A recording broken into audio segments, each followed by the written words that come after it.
이른바 검수완박 관련 법안의 국회 본회의 표결을 앞두고 전론이 고조되고 있습니다. 두 분과 관련 내용 짚어보도록 하겠습니다. 네, 임승호 전 국민의힘 대변인, 권지웅 더불어민주당 비상대책위원 모셨습니다. 어서 오십시오. 안녕하세요. 예.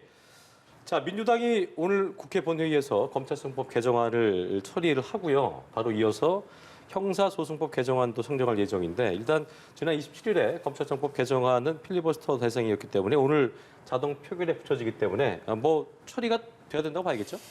사실상 국민의힘의 입장으로서는 이것을 저지할 수단은 사실상 없어졌다고 봐야 될 것 같습니다. 오늘 민주당 측에서는 소위 검수완박 법안이라는 게 두 가지로 이루어져 있습니다. 하나가 이제 검찰청법 개정안이고 하나가 이제 형사소송법, 형소법 개정안인데 검찰청법을 개정안을 상정한 뒤에 통과시키고 또 연이어서 형소법 개정안을 통과시킨다고 하는 상황인데 사실 여러 어떤 국민의힘 관계자들이 비판을 했지만 저는 개인적으로 민주당이 과연 본인들이 통과시키는 법안에 대한 이해가 있는지조차 조금 의문이 드는 상황입니다. 예를 들어서 검찰청법 개정안 같은 경우에는 원래는 이제 중수청이라는 것을 설치해서 검찰의 수사권이 이양될 경우에 발생할 수 있는 수사 공백권의 대안 기관으로 만들자라고 합의를 했는데 정작 올려놓은 것에는 중수청이 없고 그렇다면 여기에 대해서 대안이 무엇이 있느냐라는 것에 답을 하지 못하고 있지 않습니까? 그렇기 때문에 상당히 좀 본인들이 어떤 법안을 올려놓은지에 대한 이해조차 없는 상황에서 이렇게 속도전으로 밀어붙이는 이유에 대해서 좀 이해를 하기가 힘든 상황입니다. 예.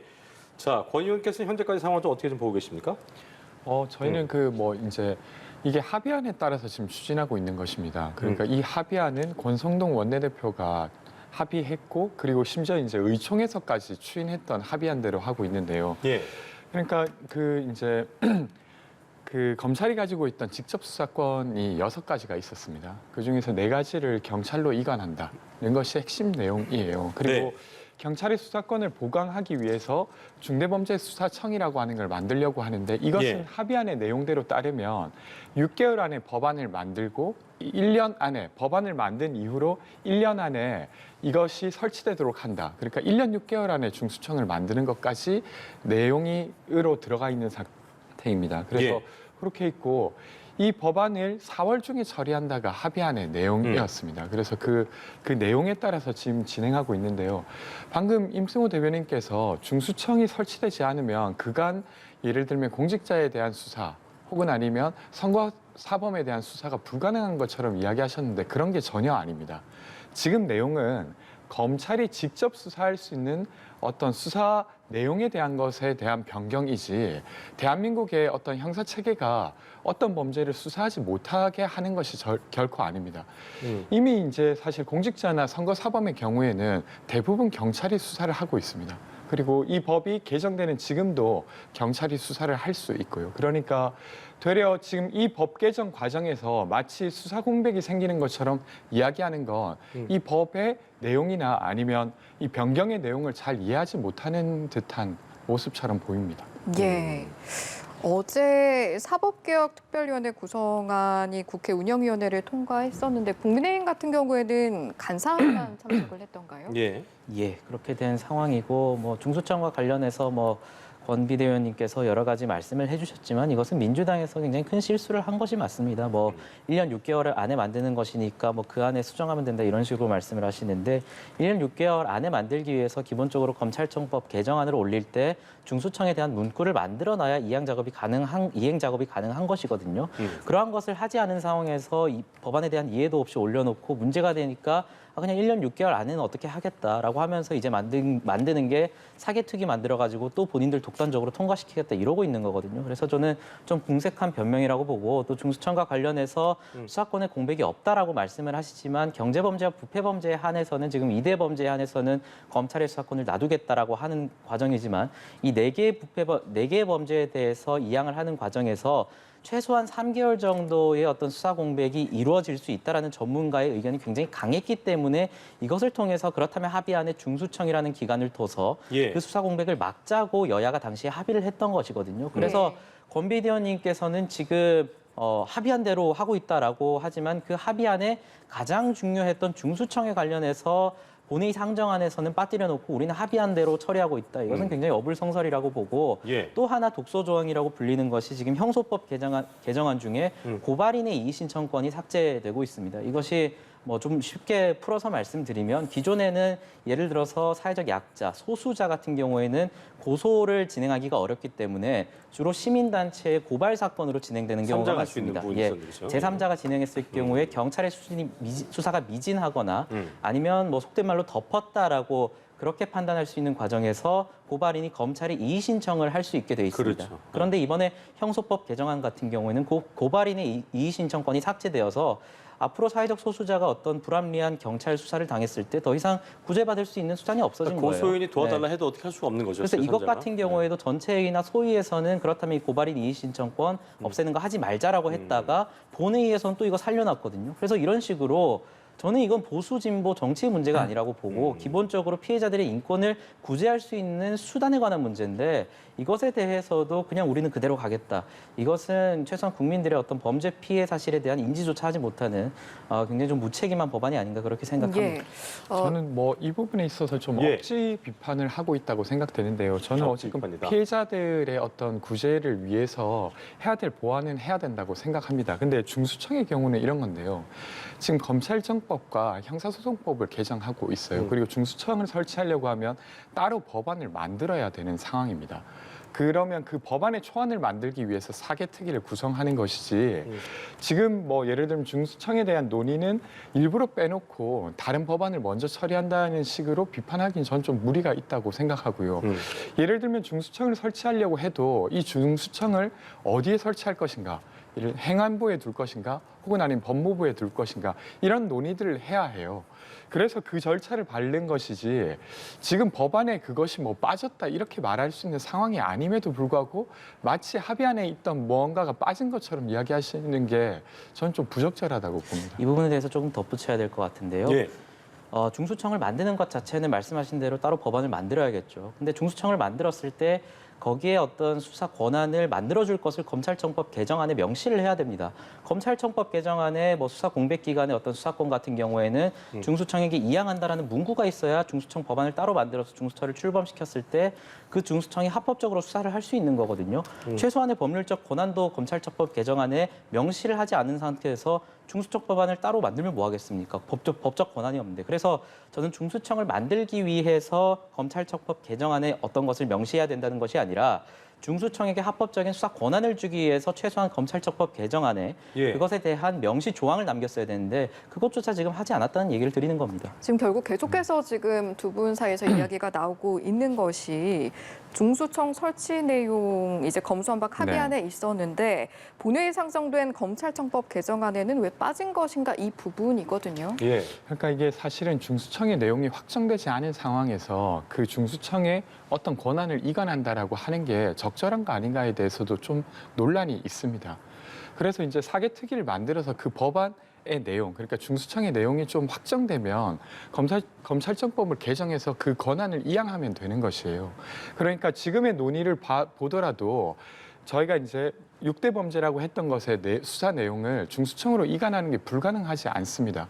근데 지금 그 법안의 내용이 꼭 없다고 해서 이렇게 뭔가 합의가 잘 안 된 것처럼 이야기하는 건 저는 좀 그것이 되려 억지로 비판하려고 하는 것이 아닌가 시청자 싶습니다. 입장에서는 이게 빠진 게 그러니까 부칙에 민주당 입장에서는 넣자고 했는데 국민의힘이 또 이걸 반대했다고 그러고 그러니까 서로 말하는 게 좀 달라서 지금 상황이 어떤 거예요? 왜 빠진 간단하게 거예요? 말씀드리면 이 검찰청법 개정안은 민주당이 상정한 거고요. 네. 국민의힘이 어떻게 손을 쓸 수 있는 법안도 아니고 지금 비대위원님께서 말씀하신 그 안에 모순이 있다라고 생각을 해요.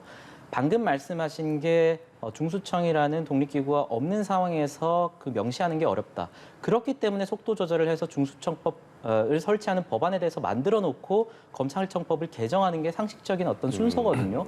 그런데 지금 민주당 입장에서는 문재인 대통령 마지막 국무회의 전에 이것을 통과시켜야 된다고 하면서 중수청법 말씀하신 중수청법 어떤 그 설치 권한에 대해서 따로 법안도 만들어 놓지 않고 일단 빼자는 거예요. 그래서 비대위원님 말씀하신 것 중에 모순이 있다라고 생각을 하고 이렇게 말하면 또 이렇게 얘기할 겁니다.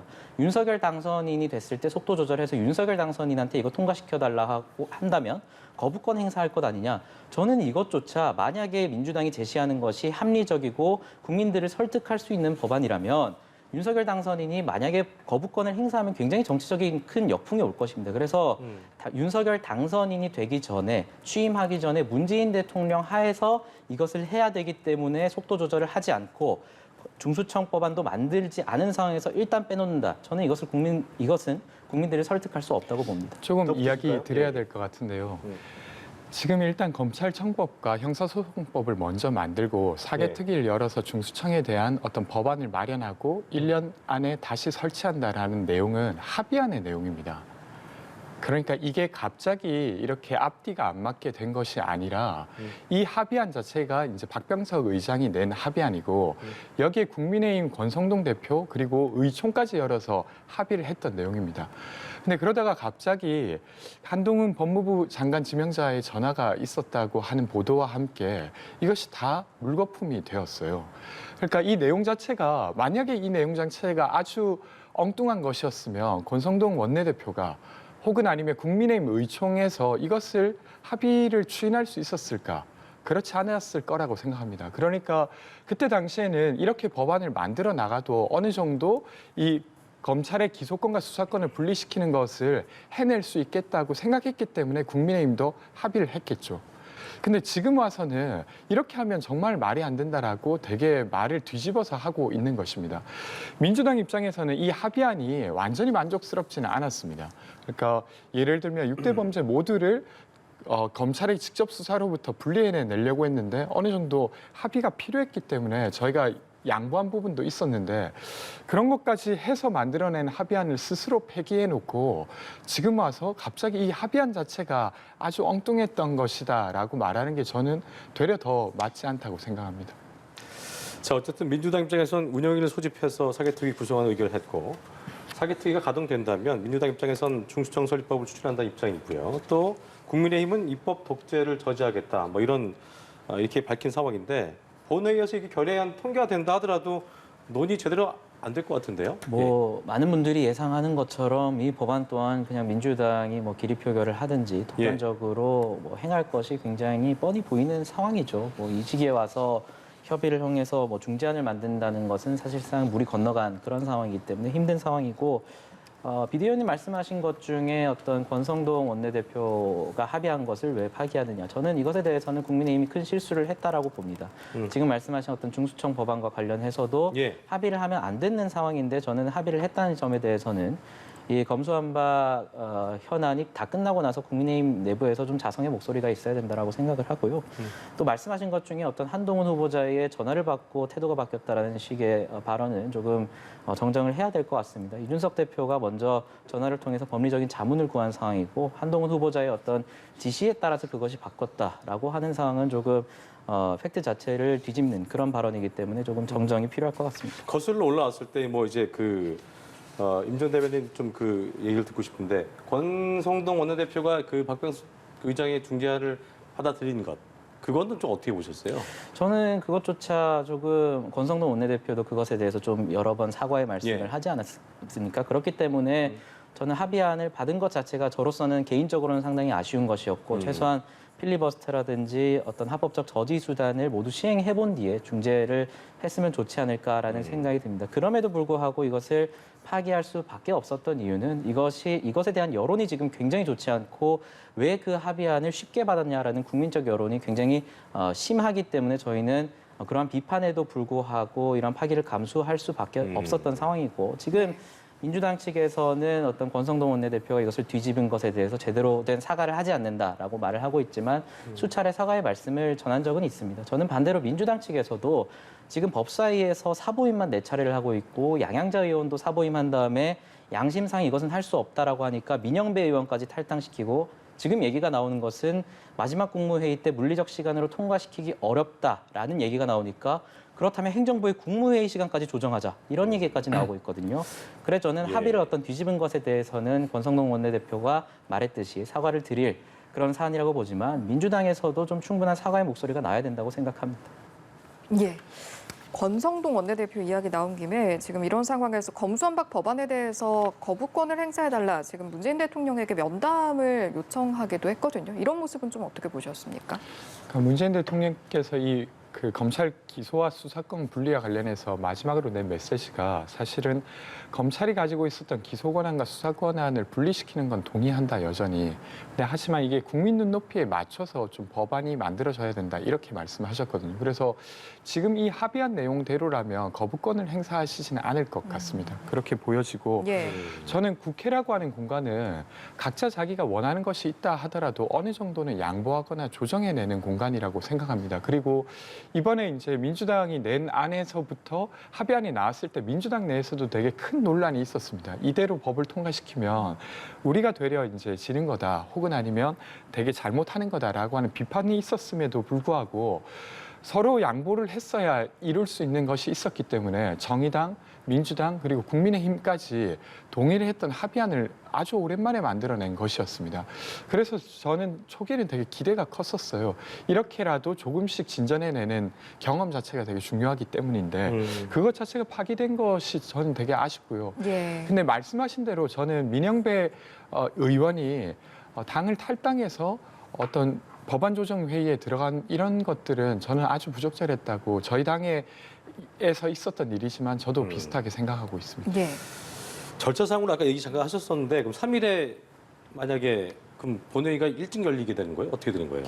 뭐 본회의를 지금 검수완박법 총 2개안으로 되어 있는데 뭐 민주당 입장에서는 오늘 내로 통과시킬 수 있다라는 뭐 그런 얘기까지 나오고 있는데 필리버스터도 할 테니까. 네, 필리버스터를 한다 해도 이제 회기 쪼개기를 통해서 그러니까요. 다시 또 무력화시킬 것이기 때문에 민주당이 지금 최종적으로 목표하는 것은 문재인 대통령의 마지막 국무회의 5월 3일이었나요? 그렇죠. 그 3일. 10시라고 알고 있는데 그 전까지 지금 통과시키자라는 어떤 목표를 세우고 있는데 뭐 지금 이것 같은 경우에도 지금 본회의가 당일 그 국무회의가 있는 당일 오후에 통과될 수도 있어서 국무회의까지 조정하자라는 얘기가 있고 또 그것이 불가능하다면 이후에 또 임시 국무회의를 열어가지고 김부겸 총리 주재로 뭐 통과시킬 수도 있다 이런 얘기까지 나오고 있는데 네. 저는 모르겠습니다. 이 어떤 검수완박이라는 법안 하나를 통과시키기 위해서 이처럼 국무회의 조정까지 얘기가 나오고 회기 쪼개기를 하는 것이 과연 민주당이 어떤 심정으로 이렇게 통과를 시키는지도 잘 모르겠고 그래서 저희가 제안을 한 것이 국민투표에 관한 얘기지 않았습니까? 국민투표에 대해서 뭐 이것이 위헌적이다. 송영길 전 대표 같은 경우에는 무슨 히틀러가 좋아하는 그런 행태다 뭐 이런 식으로까지 얘기를 하던데 예. 저는 민주당도 스스로 알고 있는 것 같습니다. 왜냐하면 이것에 대한 여론이 굉장히 안 좋다라는 것을 알고 있기 때문에 만약에 여론이 굉장히 좋은 상황이었다면 민주당에서 먼저 국민투표 제안을 제시했겠죠. 그렇게 한다면 민주당 입장에서는 윤석열 정부에 대한 타격을 줄 수 있으니까 그런 제안을 오히려 먼저 했을 겁니다. 그럼에도 불구하고 국민의힘이 먼저 제안했음에도 불구하고 이해할 수 없는 이유로 지금 국민투표법 개정은 안 된다라고 얘기를 하면서 이것을 거부하고 있다는 것은 민주당 입장에서도 국민적인 여론이 굉장히 안 좋다는 걸 스스로 알고 있음에도 진행을 하고 있는 것 같습니다. 예. 어쨌든 방법적으로 국민의 입장에서는 뭐 저지할 수 있는 방법이 딱히 없는 상황에서 필리버스터를 또 진행할지도 지켜봐야겠고 5월 3일이 정말 다이내믹한 하루가 될 수 있지 않을까 싶고요. 국민 여러분께서도 또 어떻게 생각하실지 또 문 대통령은 또 만약에 그게 국무회의에 상정된다면 어떤 결정을 내릴지에도 관심을 갖고 지켜봐야겠습니다. 자, 이번에는 시작부터 좀 험로만 걷고 있는 인사청문회 얘기를 좀 해보겠습니다. 다음 주부터 인사청문회가 좀 다시 시작되는데요. 민주당 입장에선 고위공직자들의 전관예우 근절하기 위한 한덕수 저지법 입법까지 서두르겠다면서 단단히 벼르고 있는 상황인데 보니까 이제 당장 총리로서 부적합하다고 보는 국민이 이전보다 3주 전보다 15%포인트 좀 늘었더라고요. 그런 입장에서 이런 여론조사 결과가 나온 입장에서 국회 인준이 참 뭐 난항을 겪겠다 이런 예상이 나오는데 좀 어떻게 보세요? 예. 상당히 좀 유감스러운 상황입니다. 한덕수 후보자의 경우에는 뭐 어떤 정권의 색채를 가리지 않고 김영삼 정부 때부터 뭐 차관급 고위직 이상을 꾸준히 지내신 분인데 이제 와서 민주당이 뭐 한덕수 후보를 명칭하면서까지 한덕수 저지법까지 얘기를 하고 있다는 것이 방금 권 비대위원님께서 말씀하신 어떤 협치의 정신, 양보의 정신이라는 것이 과연 이러한 입법의 행태를 봤을 때 비대위원님의 개인적인 의견은 있을 수 있지만 과연 민주당의 전체적인 행태가 말씀하신 것과 동일시 될 수는 있는지는 잘 모르겠고요. 저는 어떤 한덕수 후보자의 개인정보 동의와 관련해서는 한덕수 후보자 측의 어떤 태도 변화도 필요하다라고 보고 있는 입장이지만 민주당과 정의당에서 요구하고 있는 자료라는 것이 상당히 물리적으로 불가능한 것도 굉장히 많습니다. 지금 보면은 민주당 총리 후보 시절에 3-4배 정도 되는 양을 요구하고 있고 뭐 30년 전, 40년 전 계약서를 요구한다든지 아니면 이미 수십 년 전 별세하신 부모님의 어떤 부동산 거래 내역 일체라든지 아니면 1970년 임관 이후에 봉급 내역 일체 같은 것은 저는 이것을 왜 청문회에서 요구하는지에 대해서 오히려 민주당과 정의당에서 설명을 해줘야 되는 상황인데 그에 대해서 합리적인 설명이 없는 과정에서 이런 것을 요구한다는 것은 그냥 소위 소위 어떤 후보자의 임명 자체를 거부하겠다라는 태도로밖에 보이지 않습니다. 아, 거부를 위한 거부다. 우리 권 비대위원께서는 현재까지 상황도 그렇고 지금 임 전 대변인께서 얘기하신 부분에 대해서 좀 답변해 일단 뭐 주시죠. 청문회라고 하는 건 그 국무회의의 구성원들을 저희가 이제 국민들 눈높이에서 살펴보는 거지 않습니까? 예. 그런 면에서 이제 자료 제출 요구가 좀 많았다는 것에 있어서는 굳이 좀 그렇게 많을 필요가 있었을까? 저희가 요청하는 측에서도 좀 줄일 필요가 있겠다라고 생각하면서도 하시는 거예요? 예. 네네. 근데 이제 사실 김현장에서 어떤 일을 했는지 그리고 해외 출장을 할 때 그 사용 내용이 어떤 건지 이런 것들은 사실 그 한덕수 총리 후보자의 어떤 이해관계가 어떻게 연결돼 있는가 그리고 이게 정관 예우적 성격을 가지고 있는가를 확인하는 데 되게 중요한 자료입니다. 그리고 배우자의 미술품 판매 내역이나 이런 것들도 다른 뭐 탈세나 이런 것들과 연결될 수 있기 때문에 그것이 필요한데 그런 것들을 정작 안 내놓은 상태에서 특히 이제 국무총리 후보자의 경우에는 국회에서 인준을 받아야 임명할 수 있게 됩니다. 그러니만큼 더 좀 충실하게 자료를 제출할 필요가 있었는데 이런 핵심 자료에 대한 자료가 없다 보니까 지난주 금요일 날 이제 기자회견을 하고 저희가 이제 이 청문회를 한번 미루게 됐지 않습니까? 그랬던 거라고 생각하고요. 반대를 위한 반대를 하면 되려 이제 국민들이 눈살을 찌푸릴 거라고 생각합니다. 그래서 그런 것들은 민주당 스스로가 피해야 될 것이라고 생각되고요. 근데 뭐 그 외에도 정호영 후보자나 김인철 후보자를 보면 예를 들면 자녀의 어떤 입시와 관련된 거, 병역과 관련된 거, 혹은 아니면 장학금과 관련된 것들이 투명하지 않다고 보여집니다. 그런 것은 좀 투명히 밝혀져야 국민들이 내각에 들어갈 만한 사람으로 적절하다 아니다 좀 판단할 수 있을 것 같은데 그런 것들에 좀 적극 협조해 주셨으면 좋겠습니다. 예. 알겠습니다. 이번에는 예. 이 내용도 한번 짚어보죠. 문재인 대통령이 임기 마무리를 앞두고 국민청원 마지막 답변자로 나섰는데 일단은 다뤄진 내용이 몇 가지 있는데 사면 이야기부터 먼저 해보겠습니다. 그동안 네. 이제 사면과 관련해서는 항상 사법 정의와 국민 공감대 잘 살펴서 판단하겠다고 이야기를 해왔고 이번에 이명박 전 대통령 사면 반대 청원도 마찬가지로 그런 답변을 내놨는데 지금 눈에 띄는 부분이 찬성 의견까지 함께 언급을 했거든요. 그러니까 뭐 어떤 기류라고 단정 짓기는 어려운데 예. 그런 고민을 하고 계신 걸로 보여져요. 예. 그러니까 임기 말이기도 하고 어떤 대선 때 있었던 어떤 국민의 어떤 분열이나 이런 것들을 통합시킬 요량도 있어 보이는데 여튼 이명박 전 대통령에 대한 사면 그리고 김경수 지사에 대한 사면 이런 것들이 이야기되고 있는 건 예. 이분들의 어떤 범죄 사실이 어떤 정치적 성격을 띈다라고 전제했을 때 가능한 것입니다. 근데 저는 이분들의 범죄 사실이 각각 모두 정치적 어떤 이유라고 보는 것이 적절한가에 대해서는 전 개인적으로 이견이 있어요. 예. 예를 들면 이명박 전 대통령의 경우에는 사실 경제사범에 가깝습니다. 그 개인의 어떤 이익을 착복하기 위해서 있었던 주가 조작 사건으로 지금 사실은 판결을 받은 거지 않습니까?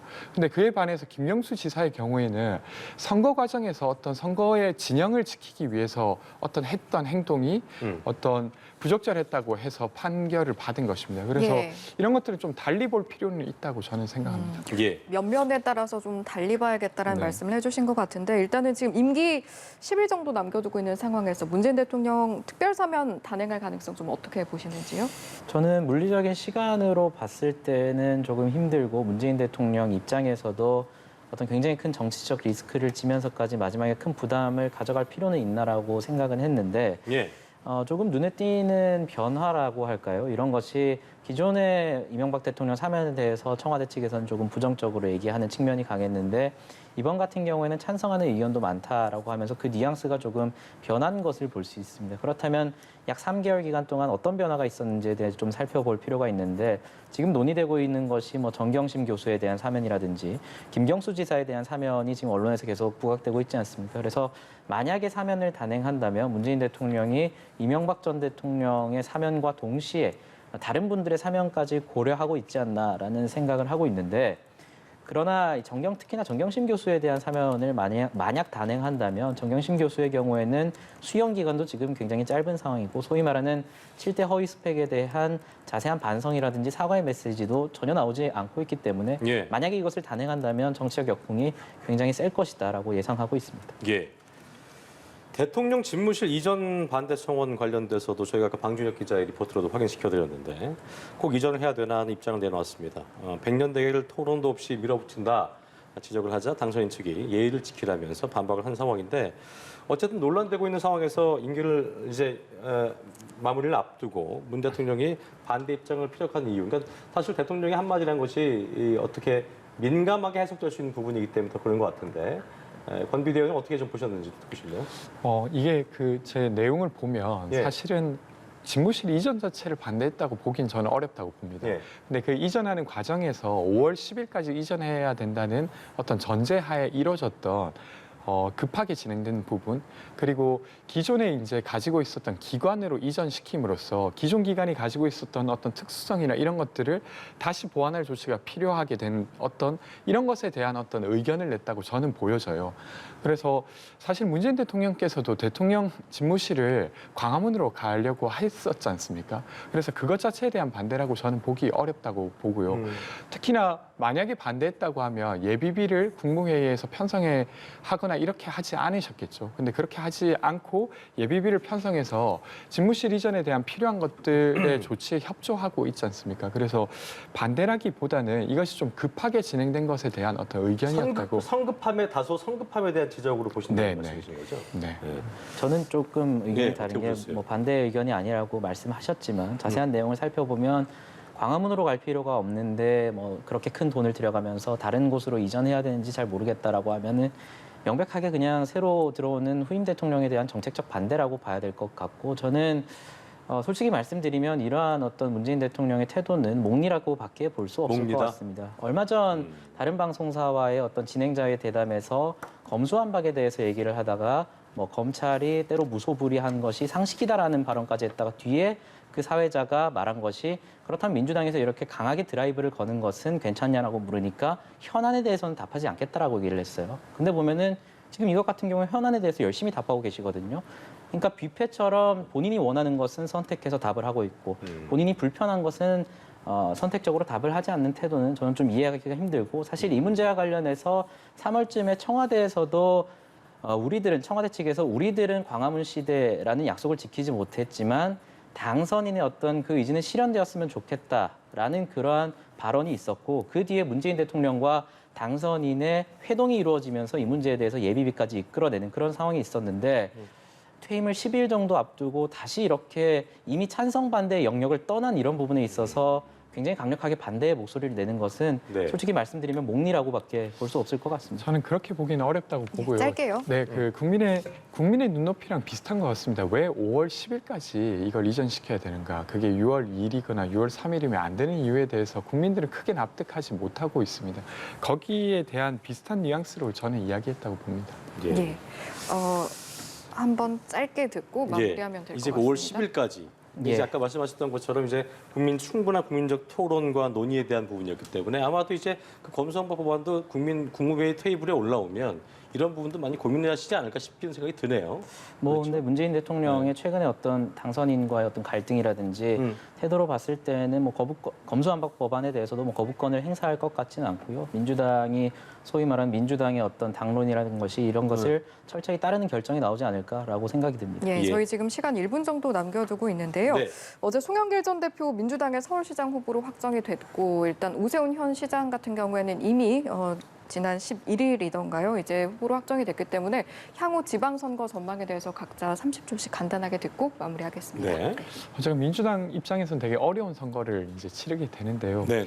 그래도 뭐 어쨌건 저희는 저희가 가지고 있는 역량을 최대한 보여드리려고 하고 있고 민생에 대한 것이거나 혹은 아니면 저희가 만들어갈 비전, 예를 들면 환경에 대한 것이거나 이런 것들을 설명드리려고 하고, 근데 특히 서울의 경우에는 오세훈 시장께서 특별히 인상 깊은 일을 하시진 않으신 것 같아요. 그래서 나름 저희가 이제 열심히 하는 것밖에 저희에게 남은 게 없는 것 같습니다. 네, 임준 대변인 말씀 예, 듣고 뭐 오세훈 마무리하겠습니다. 시장의 뭐 업적이 없다라고 얘기를 하시는데 뭐 당장 떠오르는 것만 해도 서울론과 같은 것은 굉장히 좀 호평을 받고 있는 상황이기 네. 때문에 굳이 뭐 폄하할 필요는 없다라고 생각을 하고, 그럼에도 불구하고 서울시장 선거에서도 굉장히 좀 안심하면 안 된다라고 저는 생각을 하고, 특히나 좀 험지라고 불리고 있는 경기지사 선거에서도 김은혜 후보가 최선을 다해서 어떤 김동연 후보를 꺾는 그런 모습을 보여줬으면 좋겠다라는 생각을 하고 있습니다. 예, 예, 알겠습니다. 여기까지 듣고 마무리하겠습니다. 지금까지 네. 임승호 전 국민의힘 대변인, 권지웅 더불어민주당 비상대책위원과 함께했습니다. 두 분 고맙습니다. 고맙습니다. 고맙습니다.